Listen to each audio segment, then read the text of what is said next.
At the start of the 20th century, in Belfast, White Star Line decided not to christen the Titanic. In America, the Wright brothers made their first flight. And in China, a man was bouncing up and down. This last one being the next step in our journey from the oldest Chinese noodle to a modern bowl of ramen. The road to ramen. In the previous installment of this series, we saw how additives can make dough loose and stretchy. However, the additives do more than just relax the dough. They also make the noodles alkaline. But what is alkali? We're not going to get into the science of it all. But know that alkali is the magic ingredient in ramen and many types of Chinese noodles that prevents them from taking up too much liquid, hence keeps them from going soggy. That signature bite ramen has? That's alkali.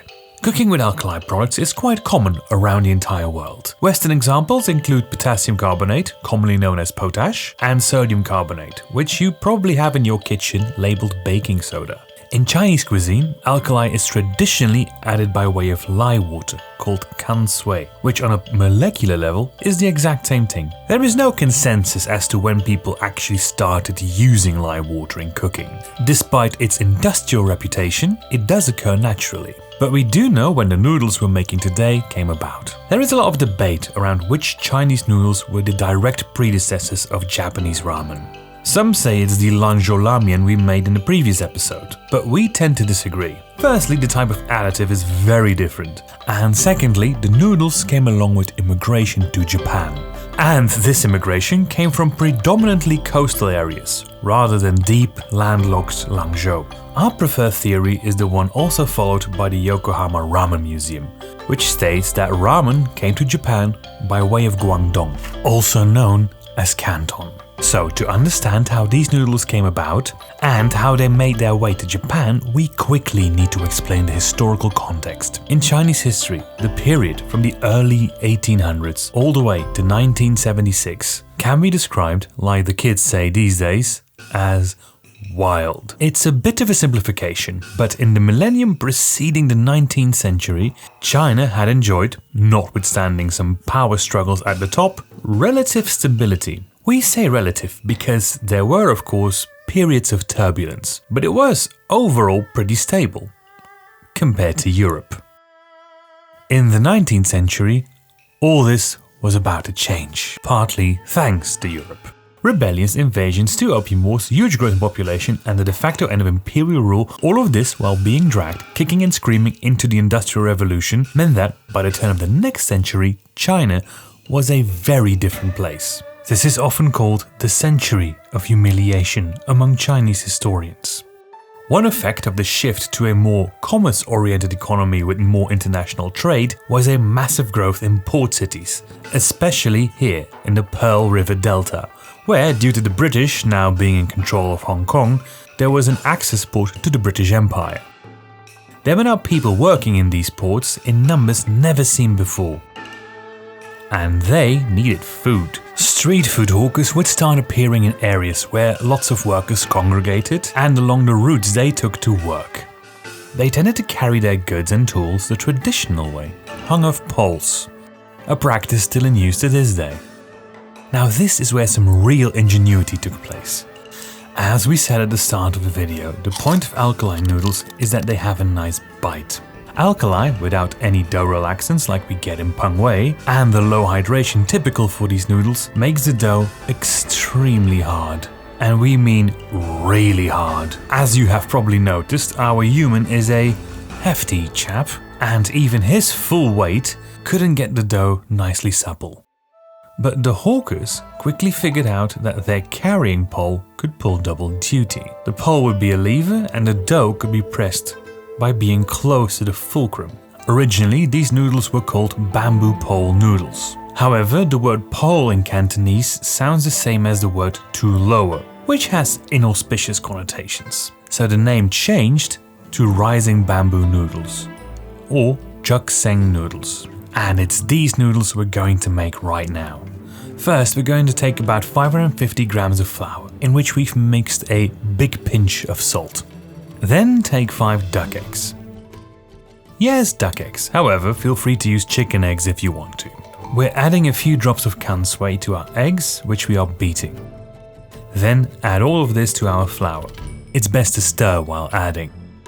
Now, once you have a shaggy dough, you will already notice it's getting rock hard. We of course are not going to use the bamboo pole. I really don't think that short bamboo you got there will… oh dear.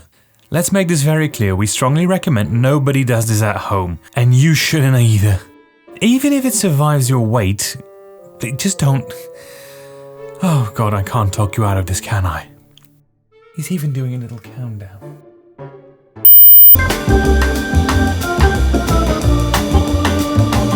Now don't say I didn't warn you. Okay, let's do it the alternative way. Take a Ziploc bag and put your dough in there.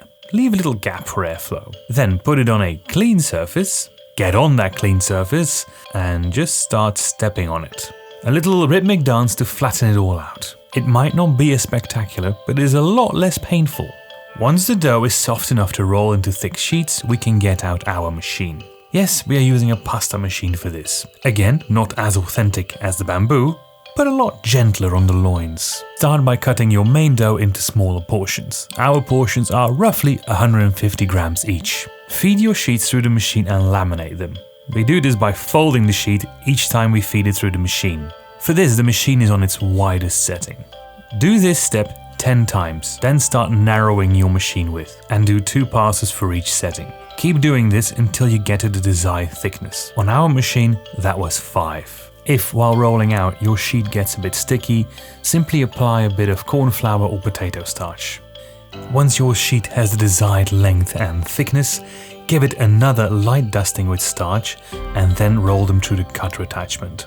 Once cut into noodles, give them another light dusting with starch or corn flour and roll them into nests. And this shows why these types of noodles are more widespread than hand-pulled noodles. You can prepare them in advance and store them. Even without a refrigerator, we think these would easily last a full day. These are, after all, street food noodles, traditionally sold in stalls far away from the kitchen. Taste is subjective, but it is hard to argue with this level of convenience compared to hand-pulled noodles. There is no need to have your stock and toppings ready to go at a moment's notice. Speaking of stock and toppings, that's the next step. For stock, we are going to use our chicken, pork and prawn stock. We've made this in a separate video, which you can see here. Jook-sing noodles are served with all kinds of toppings, but because this is road to ramen, we need to make char siu. We don't have an old source for this recipe, but a lot of restaurants in present-day Hong Kong and Guangzhou make it like this, and they often claim they have been doing it like this for over a century. So we're going to nick their recipes. These days, char siu is made using various types of pork cut, but traditionally it's made with pork shoulder. Also, we used pork belly in a previous episode and we'll be using it in a later episode. And our human needs to watch his cholesterol. Remove the skin and cut the shoulder into strips. You want these big enough so they don't burn, but thin enough so the marinade and heat can fully permeate them. Now we make the marinade. For the marinade, we start with 80 grams of sugar. Yes, that signature sweetness doesn't come out of nowhere. Then add a generous helping of 5 spice, 2 tablespoons of hoisin sauce, 2 tablespoons of oyster sauce, 2 grated cloves of garlic, a big dash of soy sauce, and some rough cut spring onions. If you want, you can also spruce this up with some jook-sing wine. Be careful with these liquid ingredients though. You don't want your marinade to get too runny. It needs to stay viscous and syrupy. Then there is one last ingredient that we need to give the pork its signature deep red color. And it's food coloring. This is genuinely used by most restaurants these days. However, there is a less industrial ingredient. And that's red fermented bean curd. Add 2 tablespoons of the curd and 2 more of the red liquid into the marinade. Now we can add in the meat. Now put your slices in the marinade bowl and give it all a good massage so it's well covered. Cover and let it sit for at least 8 hours. Try not to go over 48 hours. We are going with 24 hours. Normally this is made in a charcoal grill, very similar to a conventional barbecue, which we don't have. But there is an alternative which might just be better. Your oven. Yes, the very same. About an hour before you want to eat, get out your grill and coat the tray underneath with some tin foil. While doing this, start preheating your oven to 220 degrees Celsius. While our oven is preheating, we're going to prep some other things. Firstly, we're going to pop a tray in the oven in which we are going to place ice cubes while the meat is cooking. This is optional. It prevents the meat from drying out. Then we're going to prepare our glaze, which will consist of the marinade and a new ingredient, maltose sugar, which just goes to show how modern this actually is. This stuff is pretty hard and to be workable should be softened with a dash of boiling water, like we're doing here. Try to get it to the consistency of a good runny honey. If you can't buy this or this is just too much work, use honey. This can take quite some time, so keep at it. It will suddenly loosen up. By now your oven should be up to temperature. Take your meat out of the marinade and put it on the grill. Now place the grill in the hot oven, throw an ice cube or two into the tray we placed underneath the grill. Remove the spring onions from the marinade. It's very likely that the juices from the meat made the marinade runny. Don't worry, that's what the maltose sugar or honey is for. Add this in until the marinade has a viscous consistency again. After 15 minutes, take the pork out of the oven and give it its first layer of very shiny glaze. Repeat this again after 25 minutes in the oven and again after 35. Add fresh ice each time you add a new layer of glaze. Be warned, it will get a little bit smokier each time you open the oven. After 45 minutes, take out the meat and give it a final coating with just maltose sugar. Don't put it back in the oven, just let it rest at room temperature for at least 10 minutes. And we're finally ready to have some noodles. Take the chicken, pork and prawn shell stock and season it with salt, pepper and soy sauce before bringing it to a boil. Get out your noodles and take out one nest. Boil them for just under 1 minute. You don't need a fancy noodle strainer like we have here, but they're very cheap and very convenient. Get out your noodles, drain them well and place them in your bowl.